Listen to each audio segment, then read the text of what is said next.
Kabanata 35, Kapayapaan, manahimik. Ang kabanatang ito ay batay sa Mateo Kapitulo 8 versikulo 23 hanggang 34, Marcos Kapitulo 4 versikulo 35 hanggang 41, Marcos Kapitulo 5 versikulo 1 hanggang 20, Lucas Kapitulo 8 versikulo 22 hanggang 39. Ito ay isang mahalagang araw sa buhay ni Jesus.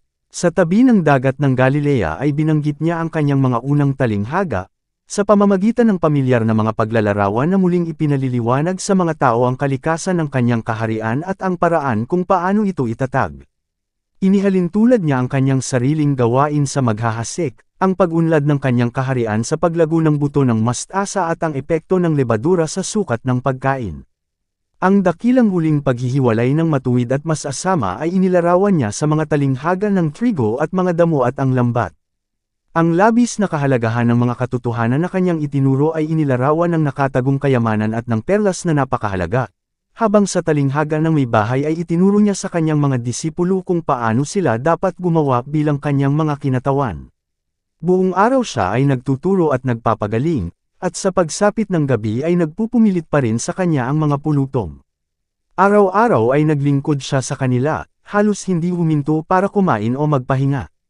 Ang malisyosong pamimintas at maling representasyon na kung saan ang mga pariso ay patuloy na tinutugis siya ay naging mas matindi at nakagigipit sa kanyang mga gawain, at ngayon sa pagtatapos ng araw ay natagpuan siyang pagod na pagod kaya nagpasya siyang magpahinga sa ilang lugar sa kabila ng lawa. Ang silangang baybayin ng Gennesaret ay hindi walang tao, dahil may mga bayan dito at doon sa tabi ng lawa, gayunman ito ay isang tiwangwang na rehiyon kung ihahambing sa kanlurang bahagi. Naglalaman ito ng populasyon na mas pagano kaysa sa mga Hudyo, at kakaunti ang komunikasyon sa Galilea. Sa gayon ay inialok nito kay Jesus ang pag-iisang hinahanap niya, at ngayon ay inutusan niya ang kanyang mga alagad na samahan siya roon. Pagkatapos niyang mapauwi ang karamihan, dinala nila siya, maging, gaya niya, sa bangka, at dali-daling umalis. Ngunit hindi sila dapat umalis ng mag-isa. May iba pang mga bangkang pangisda na nakahandusay malapit sa dalampasigan, at ang mga ito ay mabilis na napuno ng mga tao na sumunod kay Jesus, na sabik na makita at marinig siya. Ang tagapagligtas ay sa wakas ay napaginhawa mula sa panggigipit ng karamihan, at, sa pagdaig ng pagod at gutom, siya ay nahiga sa hulihan ng bangka, at di nagtagal ay nakatulog. Ang gabi ay kalmado at kaaya-aya, at tahimik na nagpahinga sa lawa, ngunit biglang lumaganap ang kadiliman sa kalangitan. Ang hangin ay hamampas sa mga bangin sa kahabaan ng silangang baybayin, at isang malakas na unos ang sumabog sa lawa. Ang araw ay lumubog na, at ang kadiliman ng gabi ay lumubog sa mabagyong dagat. Ang mga alon, na hinampas sa matinding galit ng umaalingaw-ngaw na hangin, ay hamampas ng malakas sa bangka ng mga alagad, at nagbanta na lalamunan ito. Ang mga matipunong mangingisda na iyon ay ginugol ang kanilang buhay sa lawa, at ginabayan ang kanilang sasakyan ng ligtas sa maraming bagyo, ngunit ngayon ang kanilang lakas at kasanayan ay walang napakikinabangan. Wala silang magawa sa paghawak ng unos, at nabigo sila ng pag-asa nang makita nilang puno na ang kanilang bangka. Dahil sa kanilang pagsisikap na iligtas ang kanilang sarili, nakalimutan nilang si Jesus ay sakay. Ngayon, nang makitang walang kabuluhan ang kanilang pagpapagal at tanging kamatayan lamang ang nasa harapan nila, naalala nila kung kaninong utos ang kanilang itinakda upang tumawid sa dagat. Kay Jesus lamang ang kanilang pag-asa. Sa kanilang kawalan ng pag-asa at kawalan ng pag-asa ay sumigaw sila, "Guro, Guro!" Ngunit itinago siya ng makapal na kadiliman sa kanilang paningin. Ang kanilang mga tinig ay nalunod sa dagandong ng unos, at walang tugon. Pag-aalinlangan at takot ang bumalot sa kanila. Pinabayaan ba sila ni Jesus? Siya ba na dumig sa sakit at mga demonyo, at maging sa kamatayan, ay walang kapangyarihan na tumulong sa kanyang mga disipulo ngayon? Wala ba siyang pakialam sa kanila sa kanilang paghihirap? Muli silang tumawag, ngunit walang sagot maliban sa hiyawan ng galit na putok. Lumulubog na ang kanilang bangka. Sandali, at tila lalamunan sila ng gutom na tubig. Biglang isang kidlat ang tumagos sa kadiliman, at nakita nila si Jesus na natutulog, hindi nababagabag ng kaguluhan. Sa pagkamangha at kawalan ng pag-asa ay bumulalas sila, "Guro, wala ka bang pakialam na kami ay mapahamak?" Paano siya makakapagpapahinga ng mapayapa, habang sila ay nasa panganib at nakikipaglaban sa kamatayan?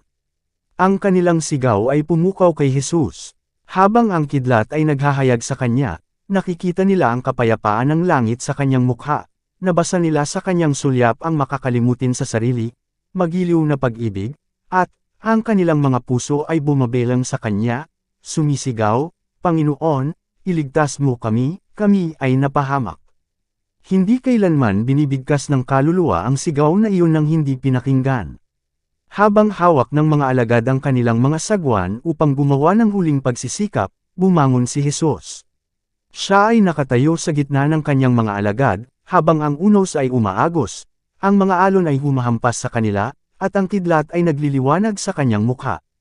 Itinaas niya ang kanyang kamay, na kadalasang ginagamit sa mga gawa ng awa, at sinasabi sa galit na dagat, kapayapaan, tumahimik ka. Huminto ang bagyo. Lumubog ang mga alon para makapagpahinga. Ang mga ulap ay gamulong, at ang mga bituin ay nagniningning. Nakapatong ang bangka sa isang tahimik na dagat. Pagkatapos ay bumaling sa kanyang mga disipulo, malungkot na nagtanong si Jesus, bakit kayo natatakot? Wala ka pa bang pananampalataya? Marcos Kapitulo 4 versikulo 40, RV. Isang katahimikan ang bumagsak sa mga alagad. Kahit si Pedro ay hindi nagtangka na ipahayag ang sindak na pumuno sa kanyang puso. Ang mga bangka na naglakbay upang samahan si Jesus ay nasa parehong panganib sa mga alagad. Ang takot at kawalan ng pag-asa ay sumikop sa kanilang mga nakatira, ngunit ang utos ni Jesus ay nagdala ng katahimikan sa tanawin ng kaguluhan. Ang matinding galit ng bagyo ay nagtulak sa mga bangka sa malapit, at lahat ng sakay ay namasdan ang himala.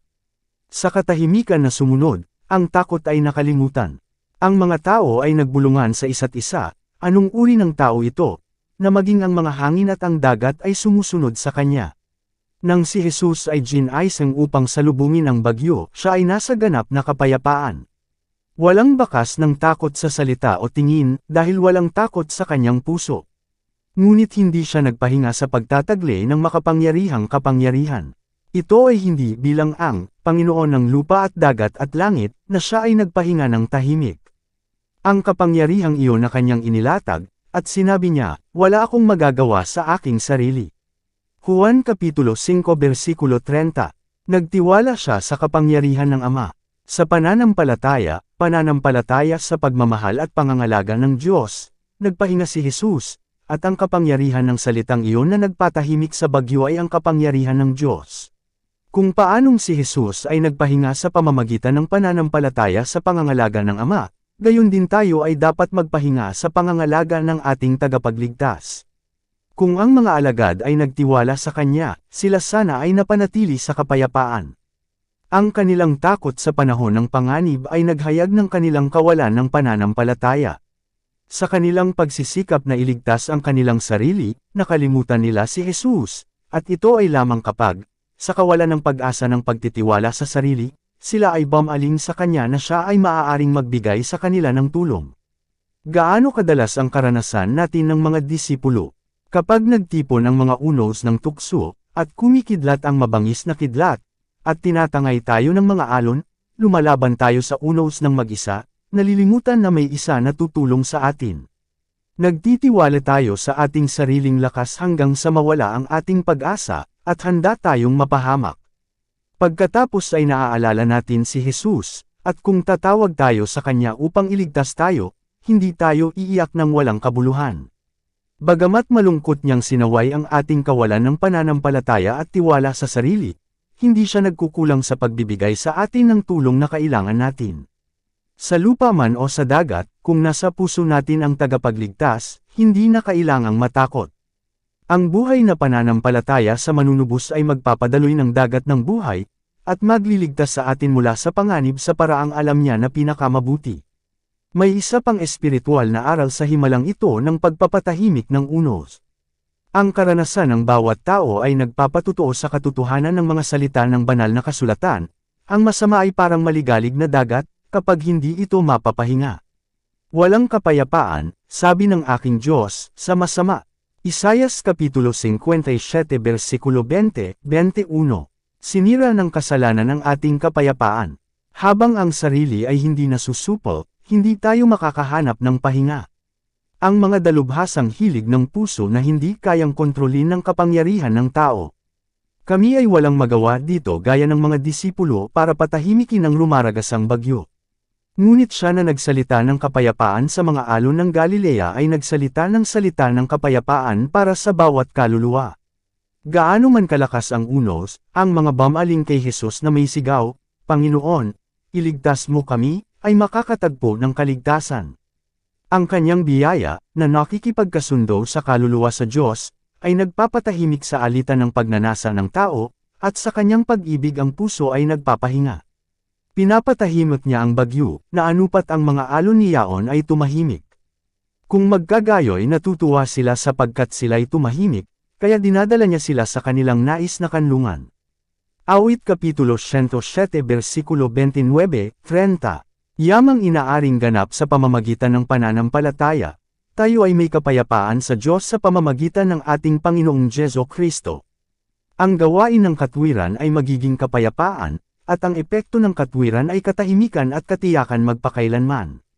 Roma Kapitulo 5 versikulo 1, Isayas Kapitulo 32 versikulo 17. Sa madaling araw, ang tagapagligtas at ang kanyang mga kasama ay dumating sa pampang, at ang liwanag ng pagsikat ng araw ay tumama sa dagat at lupa tulad ng pagpapala ng kapayapaan. Ngunit sa sandaling nakatapak sila sa dalampasigan, ang kanilang mga mata ay sinalubong ng isang tanawing mas kakilakilabot kaysa sa matinding galit ng unos. Mula sa isang tagwan sa gitna ng mga libingan, dalawang baliwang sumugod sa kanila na para bang pinupunit sila. Ang pagkakabitin sa mga lalaking ito ay mga bahagi ng mga tanikala na kanilang naputol sa pagtakas mula sa pagkakulong. Ang kanilang mga laman ay punit-punit at dumudugo kung saan nila pinaghiwa ang kanilang mga sarili gamit ang matulis na bato. Nanlilisik ang kanilang mga mata mula sa kanilang mahaba at kulot na buhok, ang mismong pagkakahawig ng sangkatauhan ay tila nabura ng mga demonyong umanib sa kanila, at sila ay mas mukhang mabangis na hayop kaysa sa mga tao. Ang mga disipulo at ang kanilang mga kasamahan ay tumakas sa takot, ngunit sa sandaling ito napansin nila na si Jesus ay hindi kasama nila, at sila ay lumingon upang hanapin siya. Siya ay nakatayo kung saan nila siya iniwan. Siya na nagpatahimik sa unos, na nakatagpo noon ni Satanas at sumikop sa kanya, ay hindi tumakas sa harap ng mga demonyong ito. Nang ang mga lalaki, na nagngangalit ang kanilang mga ngipin, at bumubula ang bibig, ay lumapit sa kanya, itinaas ni Jesus ang kamay na iyon na humihikayat sa mga alon upang magpahinga, at ang mga lalaki ay hindi na makalapit. Sila ay nakatayong galit na galit ngunit walang magawa sa harapan niya. May awtoridad siyang nag-utos sa mga maruruming espiritu na lumabas sa kanila. Ang kanyang mga salita ay tumagos sa madilim na isipan ng mga kapas-palad na lalaki. Malabo nilang napagtanto na malapit na ang isa na makapagliligtas sa kanila mula sa nagpapahirap na mga demonyo. Sila ay nagpatira pa sa paanan ng tagapagligtas upang sambahin siya, ngunit nang ang kanilang mga labi ay bumuka upang humingi ng kanyang awa, ang mga demonyo ay nagsalita sa pamamagitan nila, na sumisigaw ng marugdog, "Ano ang kinalaman ko sa iyo, Jesus, ikaw na anak ng Diyos na kataas-taasan? Isinasamo ko sa iyo, huwag mo akong pahirapan." Tinanong ni Jesus, "Ano ang pangalan mo?" At ang sagot ay, "Ang pangalan ko ay Legion, sapagkat kami ay marami."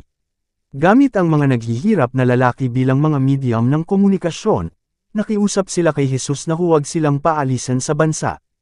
Sa isang gilid ng bundok na hindi kalayuan ay isang malaking kawan ng mga baboy ang kumakain. Sa mga ito ay hiniling ng mga demonyo na paig ang makapasok, at pinahintulutan sila ni Jesus. Kaagad na natakot ang kawan. Sila ay nagmamadaling bumagsak sa bangin, at hindi masuri ang kanilang mga sarili sa baybayin, bumulusok sa lawa, at namatay. Samantala, isang kamangha-manghang pagbabago ang dumating sa mga demonyo. Lumiwanag ang liwanag sa kanilang isipan. Nagniningning ang kanilang mga mata sa katalinuhan. Ang mga mukha, na napakatagal na nabagong anyo sa larawan ni Satanas, ay biglang naging mahinahon, ang mga kamay na may bahid ng dugo ay tumahimik, at sa masayang tinig ay pinuri ng mga tao ang Diyos para sa kanilang pagliligtas. Mula sa bangin ay nakita ng mga tagapag-alaga ng mga baboy ang lahat ng nangyari, at nagmadali silang umalis upang ilathala ang balita sa kanilang mga amo at sa lahat ng tao. Sa takot at pagkamangha ang buong populasyon ay dumagsa upang salubungin si Jesus. Ang dalawang demonyo ay naging kilabot ng bansa. Walang ligtas na dumaan sa lugar kung saan sila naruroon, sapagkat sila ay sumugod sa bawat manlalakbay na may galit ng mga demonyo. Ngayon ang mga taong ito ay nakadamit at nasa kanilang tamang pag-iisip, na nakaupo sa paanan ni Jesus, nakikinig sa kanyang mga salita, at niluluwalhati ang pangalan niya na nagpagaling sa kanila. Ngunit hindi natuwa ang mga taong nakakita ng magandang tanawin ito. Ang pagkawala ng mga baboy ay tila sa kanila ay mas malaking sandali kaysa sa pagpapalaya sa mga bihag na ito ni Satanas. Ito ay sa awa sa mga may-ari ng mga baboy na ang pagkawala na ito ay pinahintulutan na dumating sa kanila. Sila ay nasobrahan sa makalupang bagay, at hindi nagmamalasakit sa mga dakilang interes ng espiritual na buhay. Ninais ni Jesus na putulin ang enta ng makasariling kawalang interes, upang kanilang tanggapin ang kanyang biyaya. Ngunit ang panghihinayang at galit sa kanilang pansamantalang pagkawala ay nagbulag sa kanilang mga mata sa awa ng tagapagligtas. Ang pagpapakita ng supernatural na kapangyarihan ay pumukaw sa mga pamahiin ng mga tao, at napukaw ang kanilang mga takot. Maaaring sumunod ang mga karagdagang kalamidad mula sa pagkakaroon ng estranghero na ito sa kanila. Nahuli nila ang pagkasira ng pananalapi, at ipinasya nilang mapalaya mula sa kanyang presensya. Ang mga tumawid sa lawa na kasama ni Jesus ay nagsabi ng lahat ng nangyari noong nakaraang gabi, ng kanilang panganib sa unos, at kung paano ang hangin at ang dagat ay tumahimik. Ngunit ang kanilang mga salita ay walang epekto. Sa takot ay nagsiksikan ang mga tao sa paligid ni Jesus, na nagsusumamo sa kanya na umalis mula sa kanila, at siya ay sumunod, sumakay kaagad sa barko patungo sa kabilang pampang. Ang mga tao ng Vergesa ay nasa harapan nila ang buhay na katibayan ng kapangyarihan at awa ni Kristo. Nakita nila ang mga tao na naibalik sa pangangatuwiran, ngunit sila ay labis na natakot na ilagay sa panganib ang kanilang makalupang kapakanan na siya na nakatalo sa prinsipe ng kadiliman sa harap ng kanilang mga mata ay itinuring na isang nanghihimasok, at ang kaloob ng langit ay naalis sa kanilang mga pintuan. Wala tayong pagkakataong tumalikod sa katauhan ni Kristo gaya ng mga Vergesen, ngunit marami pa rin ang tumatangging sumunod sa kanyang salita, dahil ang pagsunod ay kasangkot sa pagsasakripisyo ng ilang makamundong interes. Baka ang kanyang presensya ay magdulot sa kanila ng pagkalugi, marami ang tumanggi sa kanyang biyaya, at itaboy ang kanyang espiritu mula sa kanila. Ngunit ibang-iba ang pakiramdam ng mga naibalik na mga demonyo. Ninais nila ang samahan ng kanilang tagapagligtas. Sa kanyang harapan sila ay nakadama ng katiwasayan mula sa mga demonyong nagpahirap sa kanilang buhay at nag-aksaya ng kanilang pagkalalaki. Nang papasok na si Jesus sa bangka, nanatili silang malapit sa kanyang tagiliran, lumuhod sa kanyang paanan, at nakiusap sa kanya na panatilihin silang malapit sa kanya, kung saan maaari silang makinig sa kanyang mga salita. Ngunit inutusan sila ni Jesus na umuwi at sabihin kung anong mga dakilang bagay ang ginawa ng Panginoon para sa kanila. Narito ang isang gawaing dapat nilang gawin, ang pumunta sa isang pag-anong tahanan, at sabihin ang pagpapala na kanilang natanggap mula kay Jesus. Mahirap para sa kanila na mahiwalay sa tagapagligtas.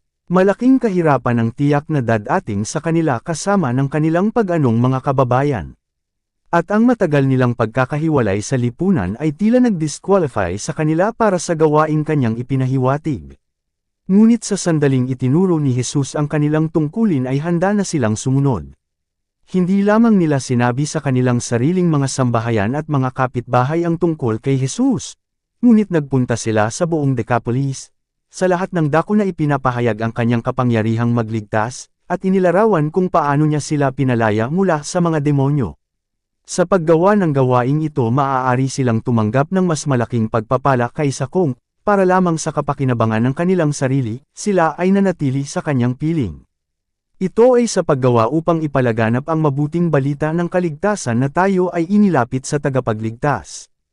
Ang dalawang ipinanumbalik na mga demonyo ay ang mga unang misyonero na ipinadala ni Kristo upang ipangaral ang ebanghelyo sa rehiyon ng Decapolis. Sa ilang sandali lamang ang mga lalaking ito ang nagkaroon ng pribilehiyong marinig ang mga turo ni Kristo. Ni isang sermon mula sa kanyang mga labi ay hindi napunta sa kanilang mga tainga. Hindi nila kayang turuan ng mga tao gaya ng kayang gawin ng mga alagad na araw-araw na kasama ni Kristo. Ngunit taglay nila sa kanilang sariling katauhan ang katibayan na si Jesus ang Mesiyas. Masasabi nila ang kanilang nalalaman kung ano ang kanilang nakita, at narinig, at Nadama ng kapangyarihan ni Kristo. Ito ang magagawa ng lahat na ang puso ay naantig ng biyaya ng Diyos. Si Juan, ang minamahal na alagad, ay sumulat, yaong mula pa sa pasimula, na aming narinig, na aming nakita ng aming mga mata, na aming nakita, at nahawakan ng aming mga kamay, tungkol sa salita ng buhay. Yaong aming nakita at narinig ay ipinapahayag namin sa iyo. Unang Juan Kapitulo 1 versikulo 1 hanggang 3. Bilang mga saksi ni Kristo, dapat nating sabihin ang ating nalalaman, kung ano ang ating nakita at narinig at naramdaman. Kung sinusunod natin si Jesus ng hakbang-hakbang, magkakaroon tayo ng isang bagay na tama hanggang sa puntong sasabihin tungkol sa paraan kung saan niya tayo pinatnubayan. Masasabi natin kung paano natin sinubukan ang kanyang pangako, at natagpo ang totoo ang pangako. Maaari tayong magpatotoo sa nalaman natin tungkol sa biyaya ni Kristo. Ito ang saksi na kung saan ang ating Panginoon ay tumatawag, at dahil sa pangangailangan na ang mundo ay nalilipol. Bagamat hindi tinanggap ng mga tao ng Verges si Jesus, hindi niya sila iniwan sa kadiliman na kanilang pinili. Nang sabihin nila sa kanya na umalis sa kanila, hindi nila narinig ang kanyang mga salita. Sila ay ignorante sa kung ano ang kanilang tinatanggihan. Kaya't muli niyang ipinadala ang liwanag sa kanila, at sa pamamagitan ng mga hindi nila tinatanggihan na makinig. Sa pagdudulot ng pagkawasak ng mga baboy, layunin ni Satanas na ilayo ang mga tao sa tagapagligtas, at hadlangan ang pangangaral ng ebanghelyo sa rehiyong iyon. Ngunit ang mismong pangyayaring ito ay pumukaw sa buong bansa na walang ibang magagawa, at itinuon ang pansin kay Kristo. Bagamat ang tagapagligtas mismo ay umalis, ang mga lalaking kanyang pinagaling ay nanatili bilang mga saksi sa kanyang kapangyarihan. Ang mga naging daluyan ng prinsipe ng kadiliman ay naging mga daluyan ng liwanag, mga mensahero ng anak ng Diyos. Namangha ang mga lalaki habang nakikinig sila sa kamangha-manghang balita. Isang pinto ang nabuksan sa ebanghelyo sa buong rehiyong iyon. Nang bumalik si Jesus sa Decapolis, dinagsa siya ng mga tao, at sa loob ng 3 araw, hindi lamang ang mga naninirahan sa isang bayan, kundi libo-libo mula sa buong nakapaligid na rehiyon, ang nakarinig ng mensahe ng kaligtasan. Maging ang kapangyarihan ng mga demonyo ay nasa ilalim ng kontrol ng ating tagapagligtas, at ang paggawa ng kasamaan ay pinahihintulutan para sa kabutihan. Ang pakikipagtagpo sa mga demonyo ni Vergesa ay nagkaroon ng aral para sa mga alagad. Ipinakita nito ang lalim ng pagkasira kung saan hinahangad ni Satanas na hilahin ang buong sangkatauhan, at ang misyon ni Kristo na palayain ang mga tao mula sa kanyang kapangyarihan. Ang mga kahabag-habag na nilalang, na naninirahan sa lugar ng mga libingan, inaalihan ng mga demonyo, sa pagkaalipin sa hindi makontrol na mga pagnanasa at mga kasuklam-suklam na pagnanasa, ay kumakatawan sa kung ano ang magiging sangkatauhan kung ibibigay sa satanikong jurisdiction. Ang impluwensya ni Satanas ay patuloy na ginagawa sa mga tao upang gambolain ang mga pandama, kontrolin ang isip para sa kasamaan, at mag-udyok sa karahasan at krimen. Pinapahina niya ang katawan, pinadidilim ang talino, at pinapababa ang kaluluwa. Sa tuwing tinatanggihan ng mga tao ang paanyaya ng tagapagligtas, isinusuko nila ang kanilang sarili kay Satanas. Maraming tao sa bawat departamento sa buhay, sa tahanan, sa negosyo, at maging sa simbahan, ang gumagawa nito ngayon. Ito ay dahil dito na ang karahasan at krimen ay lumaganap sa mundo, at ang moral na kadiliman, tulad ng pol ng kamatayan, ay bumabalot sa mga tahanan ng mga tao. Sa pamamagitan ng kanyang mapanlinlang na mga tukso ay inaakay ni Satanas ang mga tao sa mas masahol at mas masahol na kasamaan, hanggang sa lubos na kasamaan at kapahamakan ang resulta. Ang tanging pananggalang laban sa kanyang kapangyarihan ay matatagpuan sa presensya ni Jesus. Sa harap ng mga tao at mga anghel si Satanas ay nahayag bilang kaaway at maninira ng tao, si Kristo bilang kaibigan at tagapagligtas ng tao. Ang kanyang espiritu ay bubuo sa tao ng lahat na magpaparangal sa pagkatao at magpaparangal sa kalikasan. Itatayo nito ang tao para sa kaluwalhatian ng Diyos sa katawan at kaluluwa at espiritu. Sapagkat hindi tayo binigyan ng Diyos ng espiritu ng takot, ngunit ng kapangyarihan, at ng pag-ibig, at ng mabuting pag-iisip. Ikalawang Timoteo Kapitulo 1 versikulo 7. Tinawag niya tayo, sa pagtatamo ng kaluwalhatian, karakter, ng ating Panginoong Hesukristo, tinawag tayo na, maging katulad ng larawan ng kanyang anak.